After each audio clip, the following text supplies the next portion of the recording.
Assalamualaikum, salam sejahtera. Saya Zulfitri Yusof bersama anda dalam Agenda Awani. Agenda Awani kali ini cukup istimewa kerana kami dalam persiapan ataupun persediaan untuk menyambut World Cities Day yang bakal disambut esok 31 Oktober. Kini kami berada di tuan rumah untuk World Cities Day tahun ini, iaitu di Üsküdar, Istanbul. Terima kasih kepada Turkish Airlines yang memungkinkan kami untuk berada di Istanbul pada kali ini. Tahun ini mereka bercerita mengenai pendanaan lestari untuk masa depan perbandaran yang lebih baik. Bagaimana kita dalam konteks di Malaysia? Saya bersama dengan pengarah urusan Think City, Hamdan. Terima kasih kerana bersama kami langsung dari Istanbul kali ini. Pertamanya, mungkin Hamdan boleh cerita sikit sebanyak bagaimana peranan yang dibawakan oleh Think City dan juga kolaborasi dan juga betapa pentingnya World Cities Day yang disambut esok di Istanbul ini. Sebagaimana yang kita ketahui bahawa agenda perbandaran menjadi satu tunjang pembangunan negara, sesebuah negara. Perbandaran menjadi satu pemangkin dan satu pemangkin untuk pertumbuhan ekonomi yang lestari, dan menjadi satu agenda yang penting sekali untuk pembangunan negara. Pada masa ini kita boleh melihat di mana 80% daripada pembangunan ekonomi difokuskan kepada perbandaran. Semua berada di bandar urban kan? Dan so memang bandar menjadi satu tempat fokus untuk rakyat jelata. Di Malaysia pula kita boleh melihat dalam masa 50 tahun kita melihat perbandaran kita pun bukan boleh katakan memang hebat. Dari dua daripada rakyat Malaysia, 10 rakyat Malaysia di bandar sekarang telah meningkat ke hampir 8 orang daripada 10 orang berada di bandar. So, dan Malaysia menjadi satu boleh dikatakan case study untuk perbandaran yang boleh dikatakan lestari dan pembangunan yang daya tahan. Di mana kita boleh lihat di mana kita telah berjaya untuk memastikan perbandaran kita bukan sahaja dari segi fizikal dan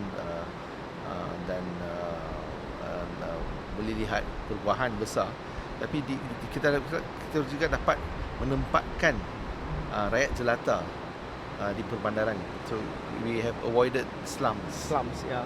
We Ada don't have urban penempatan, slum. ada perumahan dan juga perancangan dan penyediaan infrastruktur yang baik di bandar-bandar kita boleh lihat di mana infrastruktur di bandar kita memang boleh dikatakan boleh dikatakan world standard lah. Tapi dalam masa yang sama, apabila 8 daripada 10 orang di Malaysia tinggal di bandar, sudah pasti kita bercerita mengenai aspek pembangunan. Betul, kita bagus. Tapi ini datang juga dengan masalah. Kita bercerita mengenai kemiskinan bandar, mendapatkan kualiti hidup yang baik, perumahan yang sustainable. Justru kalau saya nak kaitkan dengan sambutan World Cities Day pada tahun ini dengan mengangkat tema Financing Sustainable Urban Future for All, adakah ianya berkaitan dengan dana semata-mata ataupun ianya lebih daripada itu? Bagaimana dalam konteks kita di Malaysia? Memang dengan perbandaran bukan sahaja kita melihat boleh dikata peningkatan populasi di bandar. Bukan dalam 20 tahun sahaja, dalam 20 tahun yang berlalu peningkatan populasi perbandaran kita lebih daripada 10 juta orang. So dari itu dah sepertiga, lebih kurang sepertiga daripada populasi negara kita bertambah di bandar. So that means there's a net increase of 10 million, more than 10-11 million people in our cities. So dalam bila kita melihat pertambahan mendadak, memang pertambahan dengan boleh katakan permasalahan, sama ada isu-isu infrastruktur, isu-isu perumahan, isu-isu kemiskinan di bandar menjadi lebih ketara. Dalam boleh dikatakan salah satu isu yang boleh yang menjadi permasalahan ialah boleh dikatakan ialah bukan dikatakan kekurangan dana, tapi dana yang lestari untuk pembangunan mapan.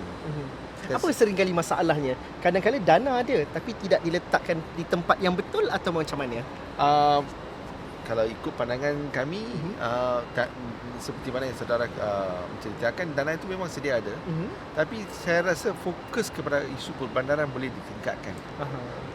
Di mana bukan boleh dikatakan memang keseluruhan negara memerlukan dana, tapi isu perbandaran ni kita boleh ketepikan. Kita tidak boleh mengendahkan dengan mengatakan bahawa tak perlulah bandar semua okey. Sebab kita dapat melihat permasalahan di bandar terus meningkat hari demi hari, tahun demi tahun. Permasalahan di bandar meningkat, bukan sahaja isu trafik tapi isu-isu lain. Dan isu-isu baru pula timbul dari climate change, isu-isu inequality. So isu-isu baru pun kita dapat lihat daripada. So isu dana memang menjadi satu cabaran besar untuk mencari penyelesaian. Sebab kalau kita melihat dari segi distribution of resources di Malaysia, lebih daripada 90% daripada bajet negara di takat federal government. On the local government kurang daripada 10%. Jadi empowerment dan juga pengupayaan di kerajaan tempatan dan juga di majlis dan sebagainya belum lagi capai kepada tahap yang sebaiknya. Ada room for improvement. So kalau Malaysia ingin berjaya dalam isu perbandaran dalam masa depan, kita perlu memberi fokus kepada decentralization, resource mobilization, dan juga mencarikan cara baru untuk menjana pendanaan. Sebagai warga kota, kita harus mengambil tanggungjawab untuk bersama dengan kerajaan untuk pemberian dana, sama ada dari segi taxes ataupun contribution yang perlu diberi untuk menjadikan bandar-bandar kita menjadi lestari.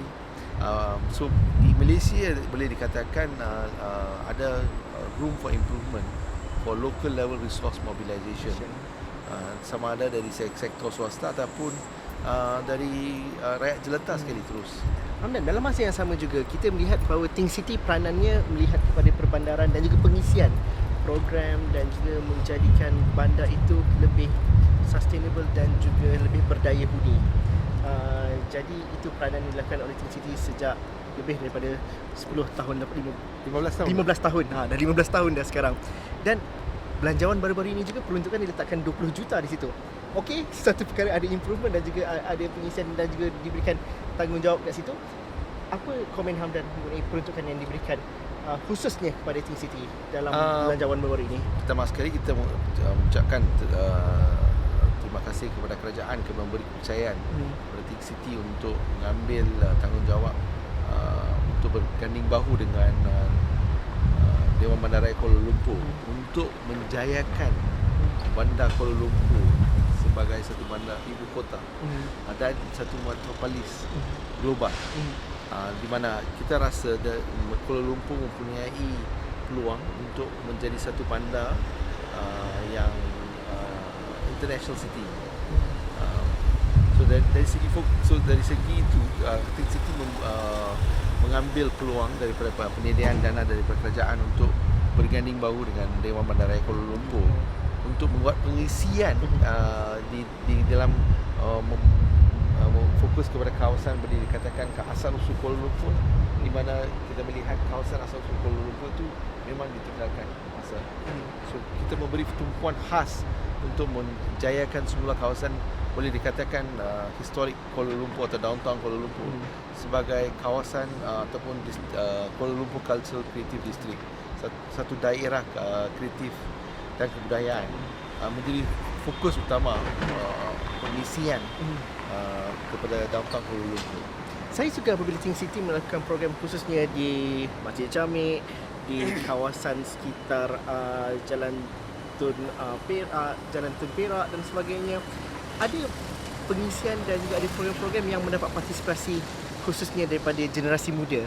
Bagaimana kita memahami kemahuan dan juga minat mereka untuk menghidupkan semula bandaraya kita di Kuala Lumpur khususnya?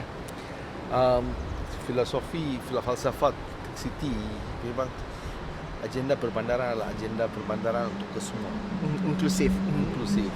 dan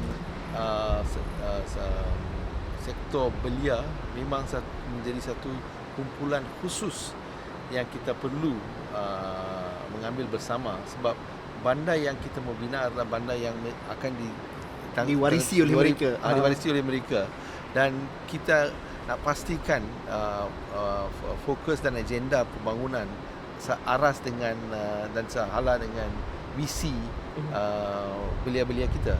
So kita menjadi jalan bagaimanakah kita bawa voices ataupun suara-suara belia kita untuk bersama untuk membina balik bandar-bandar kita sebagai kawasan yang dan di mana daya huni dia ditambahkan dan daya lestari. Dan mereka juga belajar sejarah juga dalam masa yang sama. Ya, memang betul. Memang betul. Dalam usaha pembangunan kita melihat culture ataupun kebudayaan dan sejarah warisan memang menjadi satu aset ketara dan yang perlu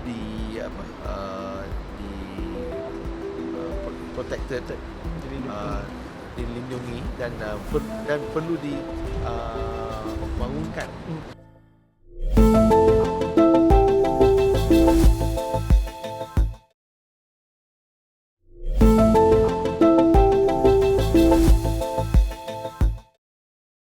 Dan kita berada di Istanbul, dan Istanbul ialah kosmopolitan sejak ratusan tahun dahulu.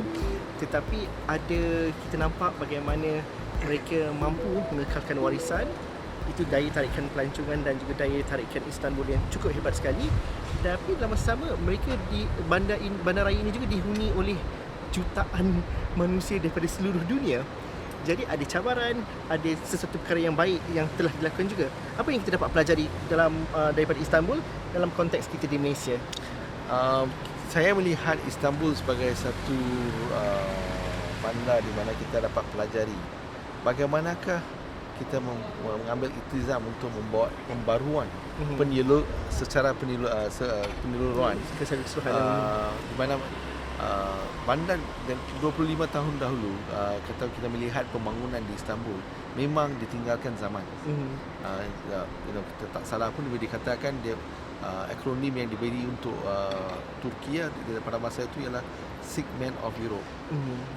Tapi dengan pembaruan dan penjanaan semula bandar khususnya Istanbul, kita dapat melihat sekarang Turki dan Istanbul menjadi vibrant dan bandar ini menjadi maju, dan di mana lebih daripada 15 hingga 20 juta rakyat hidup di sini, dan dapat mencari bukan sahaja ke penghidupan, tapi dapat mendapat juga kualiti penghidupan yang lebih baik. So Istanbul itu menjadi satu boleh dikatakan example lah untuk pembaruan dan penjanaan dana. Sebab itu bandar ini dipilih untuk World Cities Day 2023 ini, di mana dia menjadi satu example bagaimana we have a sustainable urban financing untuk membawa pembangunan lestari. Apa yang kita perlu fahami Istanbul ini, kerana di sebelah Eropah di sebelah sana ianya penuh syarat dengan tinggalan-tinggalan sejarah bandar lama, tapi yang kehidupan juga perlu diteruskan di luar Sultan Ahmad dan juga Istanbul itu dengan penempatan-penempatan moden seperti ini. Ada separuh bandar yang mengatakan bahawa kita kena mengekalkan warisan, dan meninggalkan bandar itu mungkin menjadi sedikit sakit seperti mana Hamdan katakan tadi. Tapi di Istanbul mereka mengambil pendekatan sejak 20 tahun atau 15 tahun lepas untuk menghidupkan semula bandar yang dikatakan mungkin bermasalah di Eropah ini ataupun bandar lama tapi masih lagi ada berdaya huni? Apa yang kita dapat pelajari daripada aspek itu? Kerana tak mahu tinggalkan sejarah juga.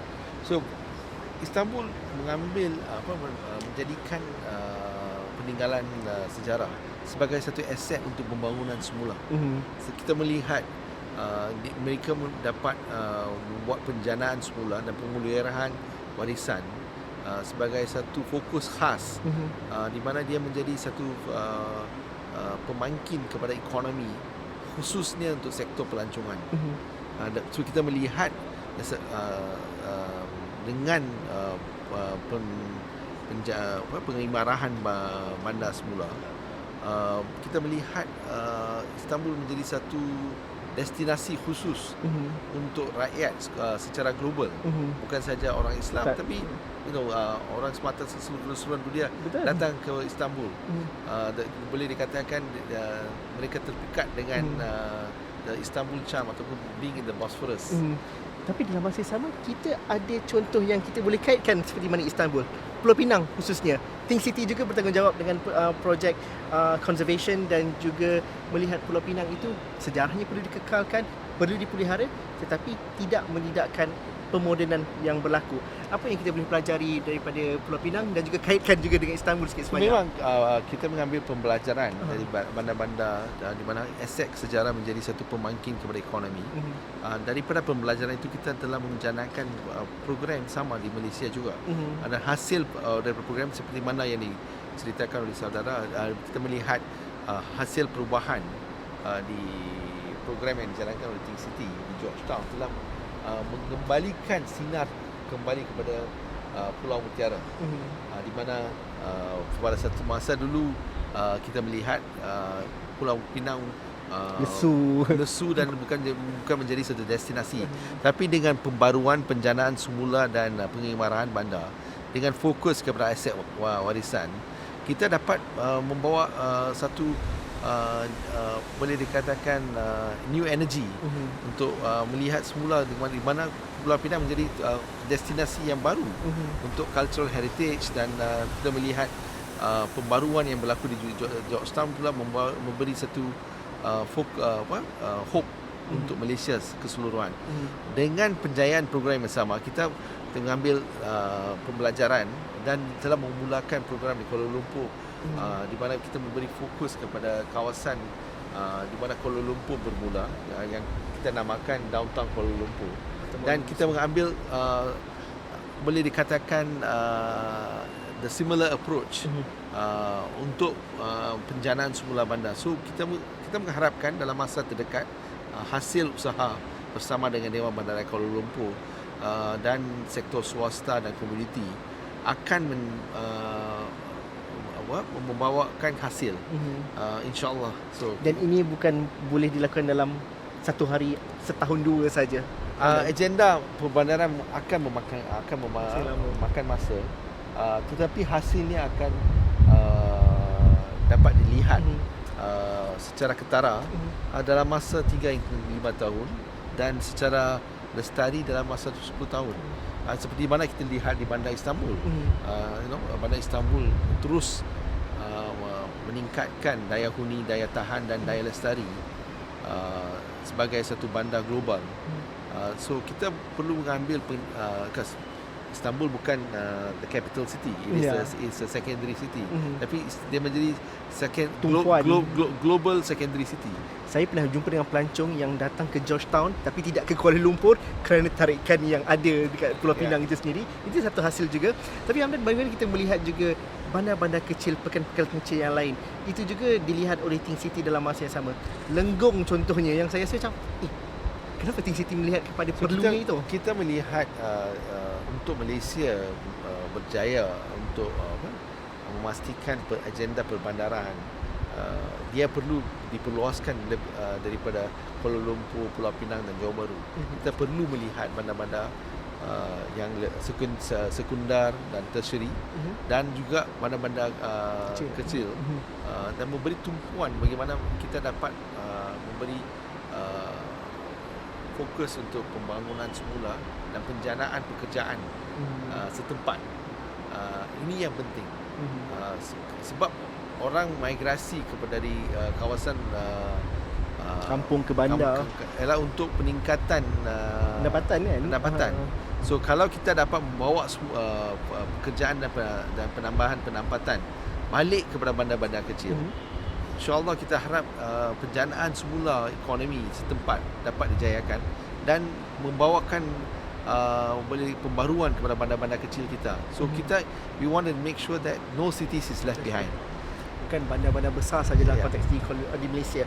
Dan dalam masa yang sama kita bercerita mengenai pendanaan lestari, dalam masa sama kita bercerita pasal duit. Sudah pasti itu penting. Tapi dalam konsep urbanisasi dan juga konsep perbandaran, peruntukan dana tidak akan menjadi apa-apa jika masyarakat yang tinggal di bandar itu tidak dilibatkan. Bagaimana kita melihat itu kadang-kadang perkara yang sering kali yang tertinggal dalam aspek perancangan dan juga pendanaan di bandar. Think City sendiri apabila melakukan projek konservasi dan sebagainya, masyarakat dilibatkan. Bagaimana ini menjadi satu praktis yang perlu dilakukan oleh semua pihak, PBT dan juga kerajaan persekutuan negeri dan sebagainya di Malaysia. Falsafah kita ialah rakyat yang membina bandar dan bandar dibina oleh rakyat. So that means cities are built by people and people make cities. So kalau kita mengikut falsafah itu, so fokus mesti ditumpukan kepada rakyat untuk bersama untuk membawa pembangunan, pembaruan ataupun pengimarahan. Sebab kawasan setempat itu rakyat setempat yang dapat memberi solusi. Mereka tahu masalah apa kan.